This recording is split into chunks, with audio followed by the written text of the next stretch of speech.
Todo empezó con una llamada que no debía haber escuchado.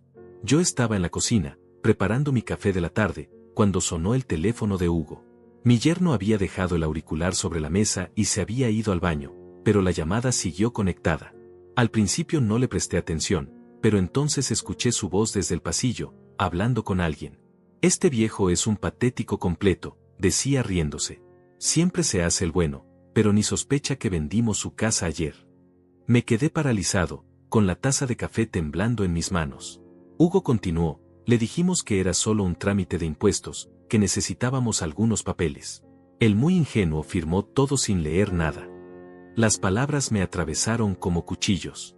70 años de vida, y mi propio yerno me llamaba patético.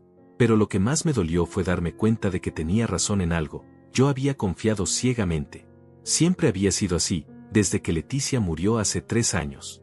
Cuando ella vivía, nadie se atrevía a faltarme el respeto. Leticia tenía una forma de mirar que ponía a todos en su lugar, especialmente a Hugo. Benjamín, me decía, ese hombre tiene ojos de tiburón. No confíes tanto en él.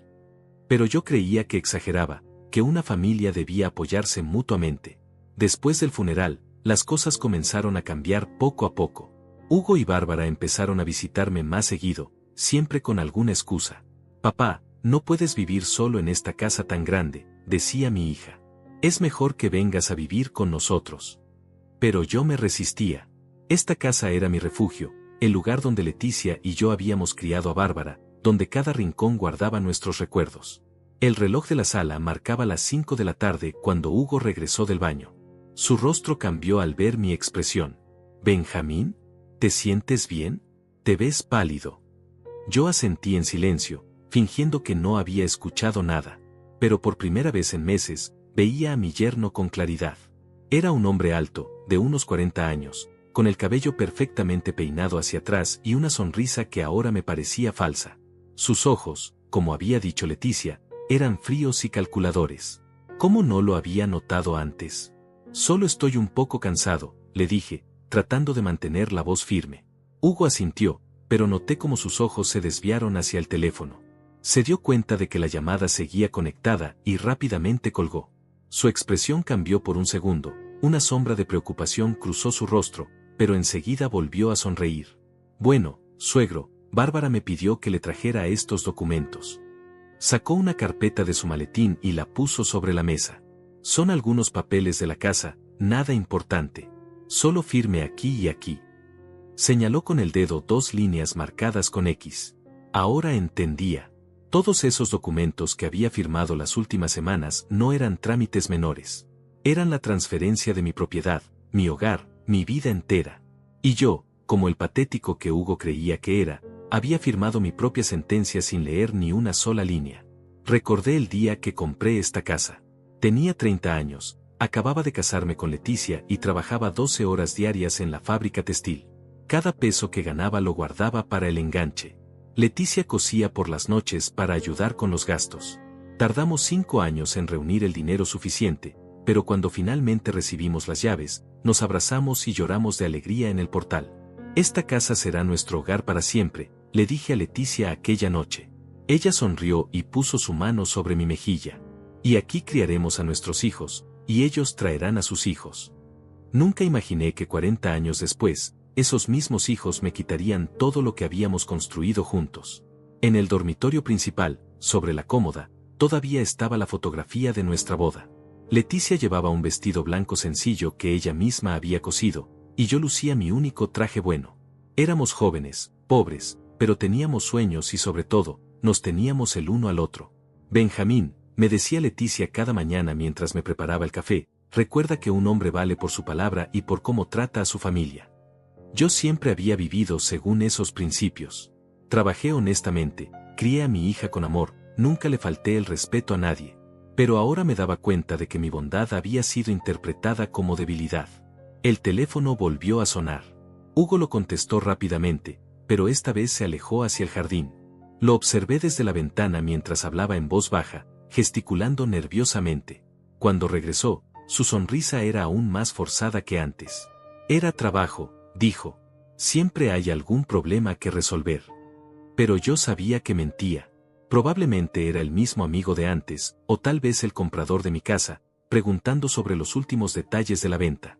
Me senté en mi sillón favorito, el mismo donde había visto crecer a Bárbara, donde Leticia y yo habíamos compartido tantas tardes de domingo. Hugo seguía allí, esperando que firmara los nuevos papeles, pero yo necesitaba tiempo para pensar. ¿Sabes qué, Hugo? Hoy estoy muy cansado. Déjame los documentos y mañana los reviso con calma. Su expresión cambió ligeramente. Pero suegro, es algo urgente. El contador necesita estos papeles hoy mismo. Insistía con una sonrisa que no llegaba a sus ojos. Son solo unas firmas, no le tomará ni 5 minutos. Mañana, repetí con más firmeza. Era la primera vez en meses que le decía que no a algo. Hugo guardó los papeles en su maletín, claramente molesto, pero trató de disimularlo. Está bien, Benjamín. Descanse y mañana hablamos. Se dirigió hacia la puerta, pero antes de salir se volvió. Y por favor, no mencione nada a Bárbara sobre los documentos. Ella se preocupa mucho por estas cosas del dinero. Cuando se fue, me quedé solo con mis pensamientos. La casa parecía diferente ahora, como si hubiera perdido algo de su calidez. Caminé por los pasillos, tocando las paredes donde todavía colgaban las fotografías de nuestra vida familiar. Aquí estaba Bárbara a los 5 años, perdiendo su primer diente. Allá, su graduación de secundaria, con Leticia y yo abrazándola orgullosos. ¿Cuándo había comenzado todo esto? Intenté recordar las primeras señales. Tal vez fue cuando Hugo comenzó a llamarme viejo en lugar de suegro. Al principio parecía cariñoso, pero ahora me daba cuenta de que era despectivo. O cuando Bárbara dejó de preguntarme mi opinión sobre las decisiones importantes de la familia. Recordé una conversación que tuvimos hace 6 meses. Bárbara había venido sola, sin Hugo, algo que ya era raro. Papá, me dijo, Hugo y yo hemos estado pensando. Esta casa es muy grande para ti. Los gastos de mantenimiento, la luz, el agua, es mucho para tu pensión. Yo le dije que me las arreglaba bien, que la casa era mi hogar. Pero papá, piensa en nosotros también. Tenemos 2 hijos, necesitamos más espacio. En ese momento no entendí lo que realmente me estaba diciendo. Pensé que era una conversación hipotética, que tal vez en el futuro podríamos considerar algún arreglo. Nunca imaginé que ya tenían un plan en marcha. Fui a la cocina y abrí el cajón donde guardaba todos los documentos importantes. Estaba prácticamente vacío. Solo quedaban algunas facturas viejas y el certificado de defunción de Leticia. Todos los papeles de la casa, mi testamento, los documentos del banco, todo había desaparecido. Para organizarlos mejor, me había dicho Hugo hace algunas semanas. Es mejor que los tengamos en un lugar seguro. Me serví otro café y me senté junto a la ventana. Desde allí podía ver el jardín que Leticia había cuidado con tanto amor. Sus rosas todavía florecían, aunque ya no había nadie que las podara regularmente. Hugo había sugerido contratar a un jardinero, pero yo prefería hacerlo yo mismo. Era mi forma de mantener viva la memoria de mi esposa. El teléfono sonó de nuevo. Era Bárbara. Hola, papá. Hugo me dijo que hoy estabas un poco decaído. ¿Te sientes bien? Su voz sonaba preocupada, pero también había algo más, algo que no lograba identificar. Estoy bien, hija. Solo un poco cansado. Hubo un silencio incómodo. Papá, sobre los papeles que te llevó Hugo, es importante que los firmes pronto. Son para tu beneficio, para que no tengas problemas con Hacienda. ¿Qué problemas con Hacienda, Bárbara? Siempre he pagado mis impuestos. Mi voz sonó más dura de lo que pretendía. No, papá. No es que hayas hecho algo malo. Es solo que, bueno, es complicado de explicar por teléfono. Mañana voy a verte y hablamos con calma. Después de colgar, me di cuenta de que mi hija también estaba actuando de manera extraña. Había algo ensayado en sus palabras, como si hubiera practicado lo que me iba a decir. ¿Cuándo había dejado de ser espontánea conmigo? ¿Cuándo había comenzado a tratarme como si fuera un niño que necesita que le expliquen las cosas de manera simple? Esa noche no pude dormir. Cada ruido de la casa me sobresaltaba.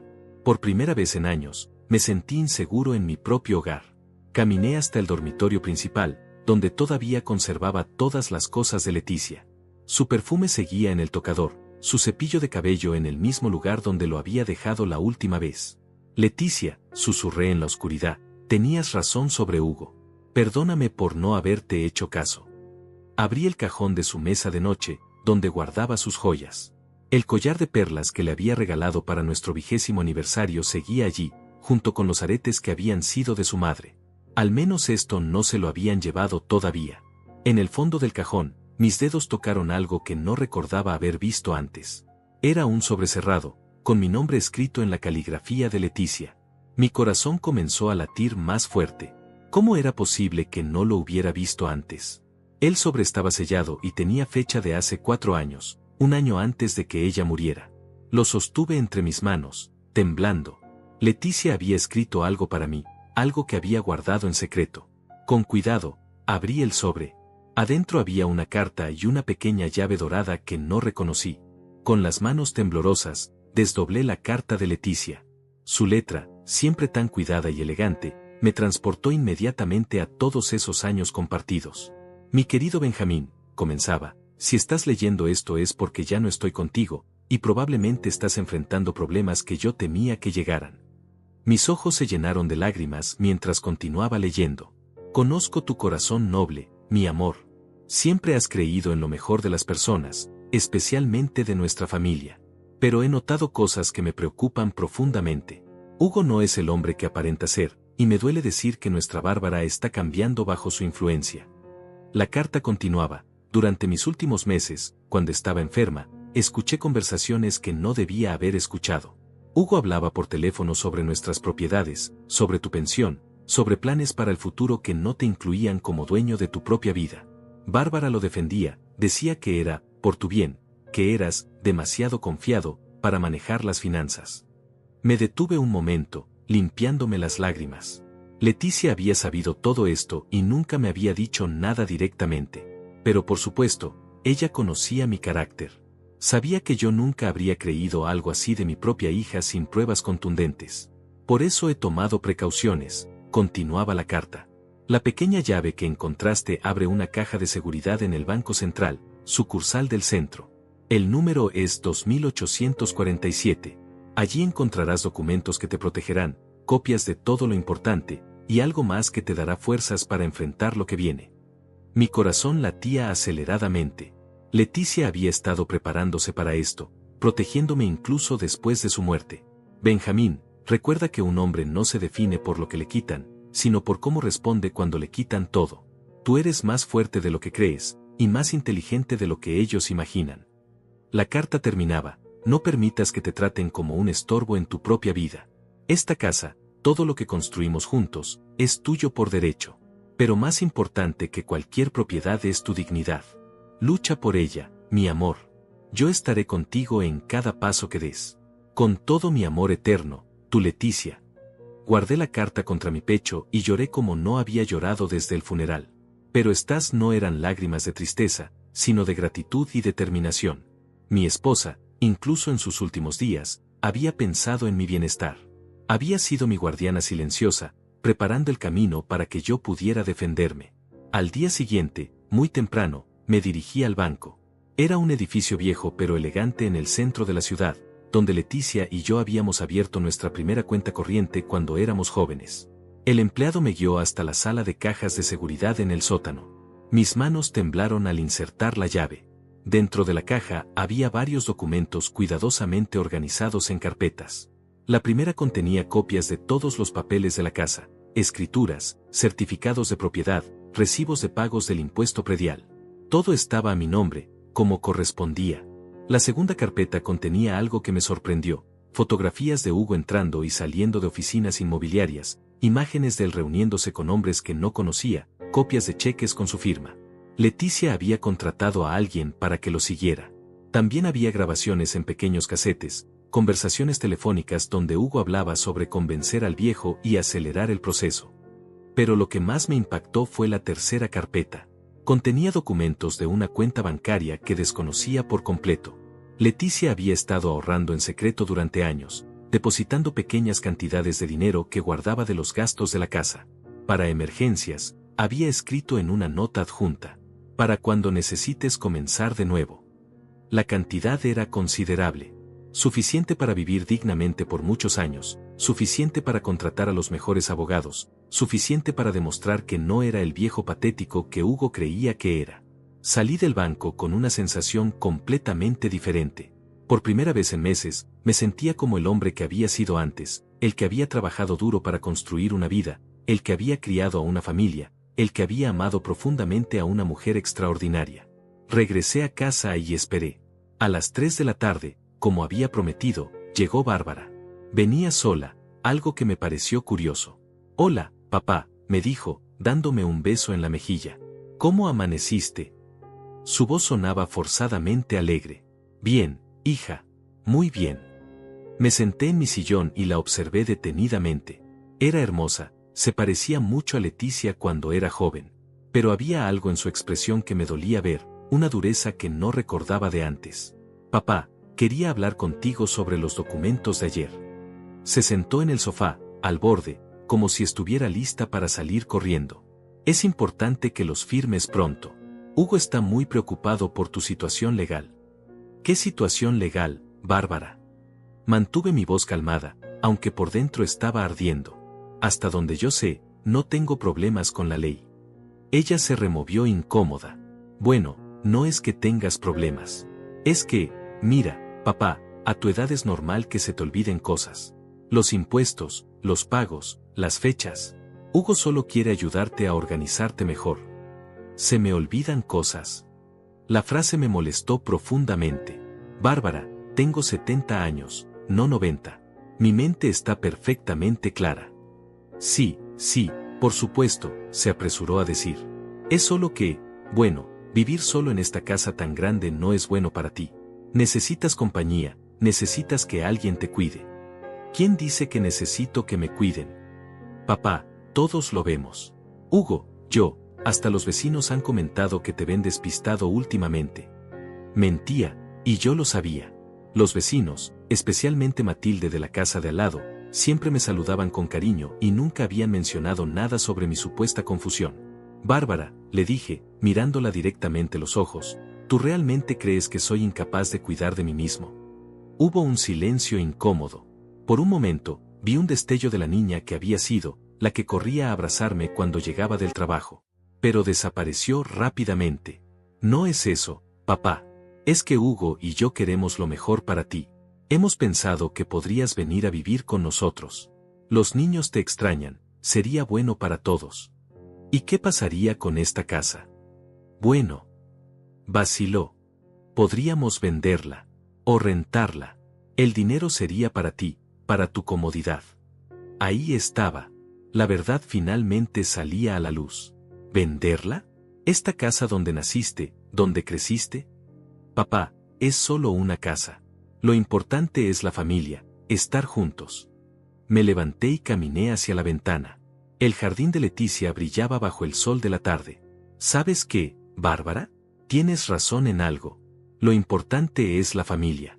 Pero una familia de verdad no engaña, no miente, no llama patético a quien ama». Se puso pálida. «¿De qué hablas, papá?». «Hablo de la llamada que escuché ayer. La conversación de Hugo con su amigo, donde confesó que ya habían vendido mi casa».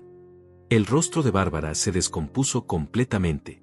Sus mejillas se pusieron rojas y sus ojos se llenaron de lágrimas, pero no eran lágrimas de arrepentimiento, sino de frustración por haber sido descubierta.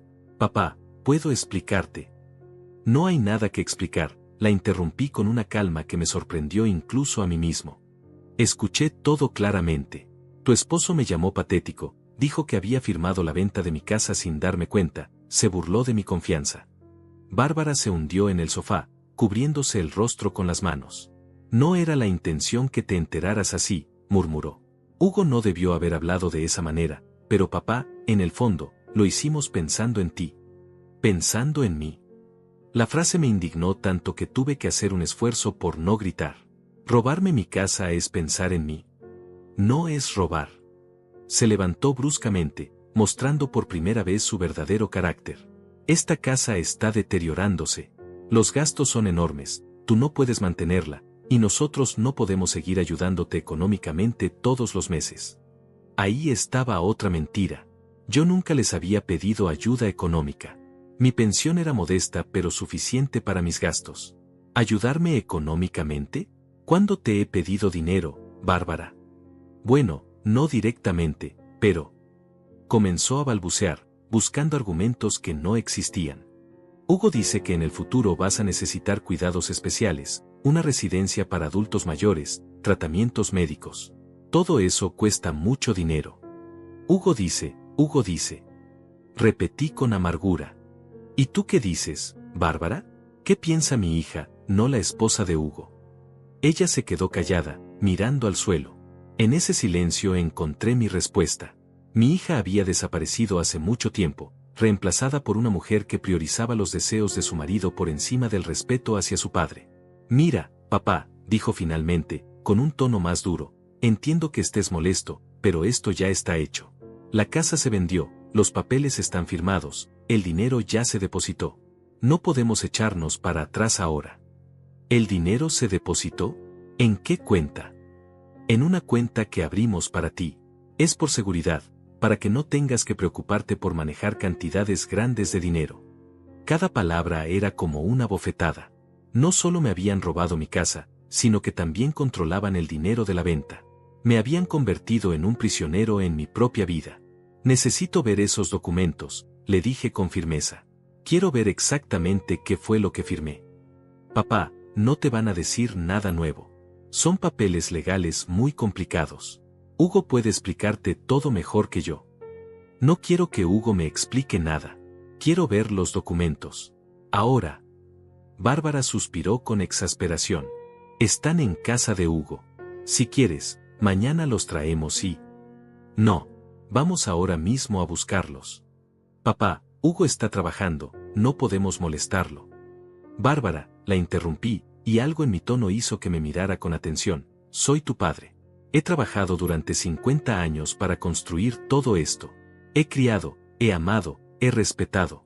Lo mínimo que merezco es ver los documentos de la venta de mi propia casa. Hubo algo en mi voz que la hizo reconsiderar.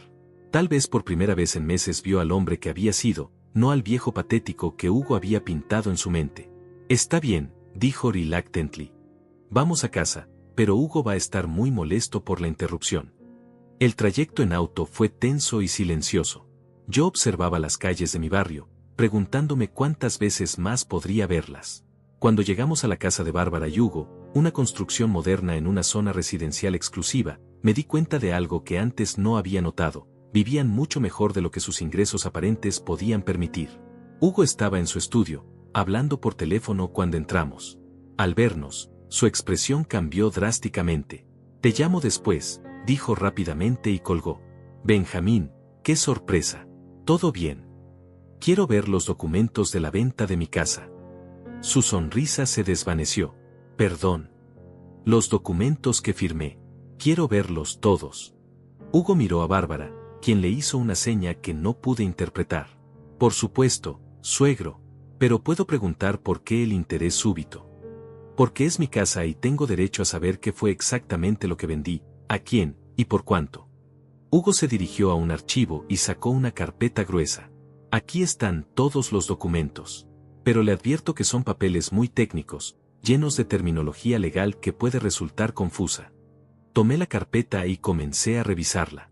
Hugo tenía razón en algo, eran documentos complicados, llenos de lenguaje jurídico. Pero había cosas que cualquiera podía entender. El precio de venta, por ejemplo. Y cuando lo vi, mi sangre se heló. ¿2 millones de pesos? Pregunté, sin poder creer lo que veía. Mi casa se vendió por 2 millones de pesos. Sí, dijo Hugo, tratando de sonar casual. Es un buen precio, considerando las condiciones actuales del mercado. Pero yo sabía que estaba mintiendo. Esa casa valía al menos el doble, probablemente más. Estaba ubicada en una zona que se había revalorizado mucho en los últimos años, tenía un terreno grande, y la construcción, aunque antigua, estaba en excelentes condiciones. ¿Y dónde está ese dinero? En la cuenta que abrimos para usted. Aquí tiene el comprobante. Me mostró un papel del banco con mi nombre, pero cuando vi el saldo, quise gritar. Aquí dice que hay 300,000 pesos en la cuenta. Exacto. El resto se utilizó para pagar impuestos, comisiones del notario, gastos de escrituración. 1,700,000 pesos en gastos. Hugo comenzó a ponerse nervioso. Bueno, también se pagaron algunas deudas que usted tenía. ¿Qué deudas? Yo no tengo deudas. Suegro, usted nos debe dinero a nosotros. Los gastos médicos de Leticia, los préstamos que nos pidió el año pasado. Era otra mentira, y una particularmente cruel. Los gastos médicos de Leticia habían sido cubiertos por el Seguro Social, y yo nunca les había pedido dinero prestado. Pero Hugo tenía documentos que supuestamente probaban lo contrario. ¿Esto es lo que firmé?, pregunté, señalando un pagaré con mi firma donde aparentemente yo reconocía una deuda de 1.000.000 de pesos.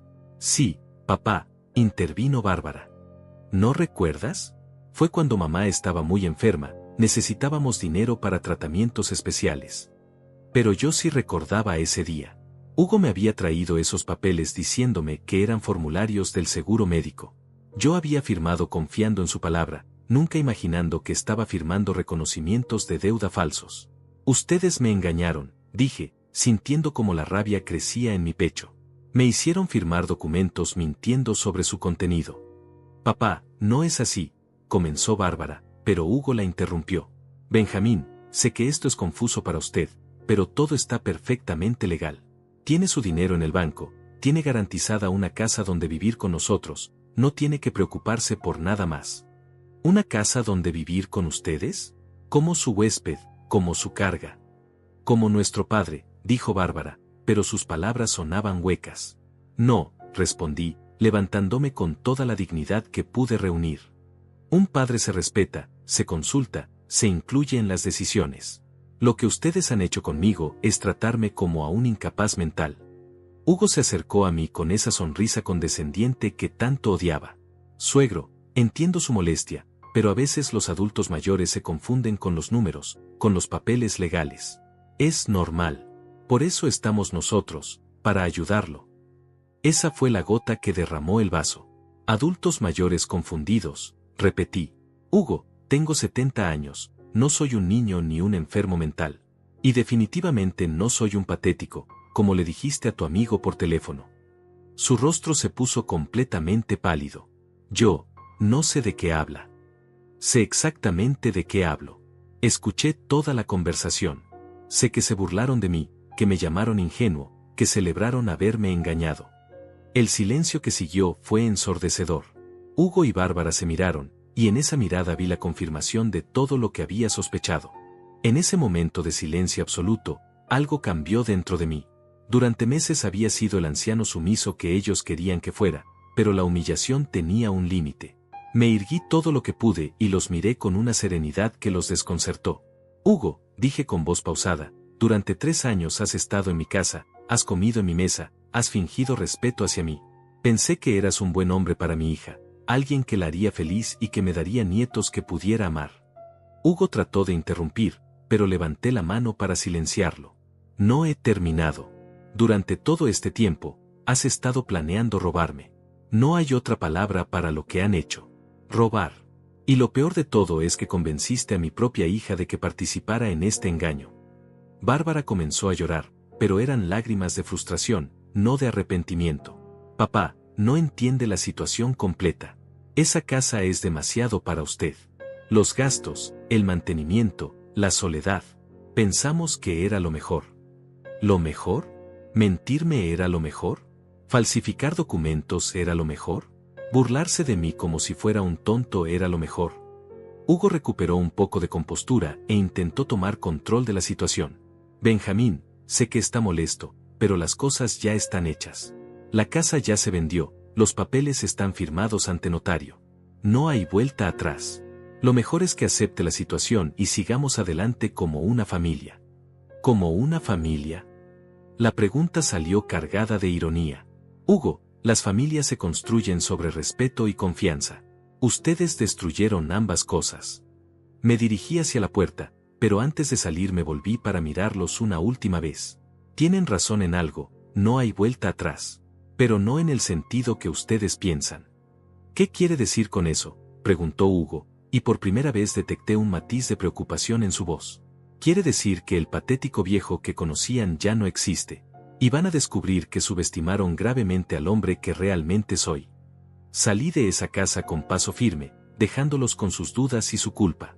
El aire de la tarde me pareció más limpio, como si finalmente pudiera respirar después de meses de asfixia emocional. De camino a casa, pasé por la oficina del abogado Pablo Morales, un hombre mayor que había manejado algunos asuntos legales para Leticia y para mí en el pasado. Su secretaria me informó que estaba con un cliente, pero cuando le dije que era urgente, Pablo salió a recibirme inmediatamente. Benjamín, qué gusto verlo. ¿Cómo ha estado? Su sonrisa era genuina, algo que no había visto en mi propia familia en mucho tiempo. Pablo, necesito su ayuda.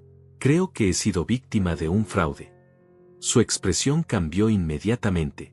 Pase a mi oficina. Cuénteme todo con detalle. Durante la siguiente hora, le conté toda la historia. Pablo tomaba notas meticulosamente, ocasionalmente hacía preguntas específicas,